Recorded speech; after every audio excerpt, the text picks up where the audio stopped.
Some LGUs in the NCR Plus bubble say the funds sent by the national government are not enough to cover all their target cash aid beneficiaries.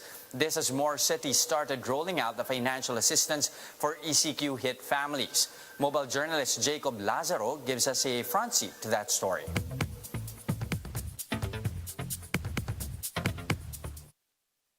The government finally rolled out its cash aid for poor families affected by the imposition of the enhanced community quarantine last week. 23 billion pesos for almost 23 million people living in Metro Manila and 4 adjoining provinces. Jerry Dolor was one of them. A cargador in Divisoria, Jerry had no income because of the lockdown. ECQ, medyo nahirapan po kami dahil yung namin panghanap buhay nasira, na-standby. Ay ngayon, nagpasalamat rin ako kay President or kay Mayor sa lahat mga staff na na tulungan rin kami na nabigyan ng ayuda na 4,000. In Manila, beneficiaries were required to bring valid ID with photocopies and their own ballpen. Social welfare officers verified the names in a list before releasing the money. Officials say there are 4 levels of priority for the release of the money. First, beneficiaries of the Social Amelioration Program or SAP from last year. Second, are those who had been waitlisted.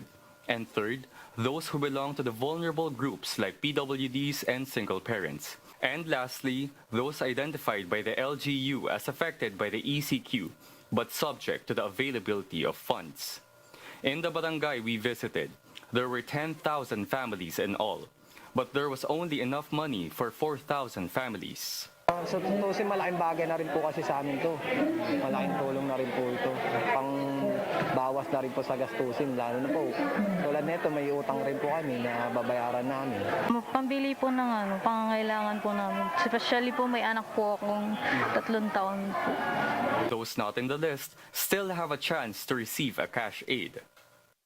Yung mga hindi nasama sa listahan, basta may available na pondo, pwede pong ma-accommodate. So meron naman po kami mga social worker dyan, may grievance committee po kami na uupo para doon sa mga reklamo. Police tried to enforce health protocols, but with so many people eager to get their cash assistance, social distancing was a challenge. The distribution also went well past the 6 p.m. curfew. In the end, people lined up to collect last week's ayuda because they had no other choice. Malacanang says there will be no more cash assistance for this week's ECQ extension. Plus, medical experts are calling for yet another extension of the lockdown. For the people who live from day to day, today's money may not be enough, but it will have to do for now. Na may pambili rin ako po ng gamot, pang maintenance sa diabetic po. Diabetic po kayo. At saka may po ako, may tama sa baga konti. Mahirap din po kasi. Hindi naman natin masasabi na kakapagkakasya mo to sa darating na ECQ uli o kaya lockdown. Mahirap din pong magkano ng pera na kikitain mo, magkano lang.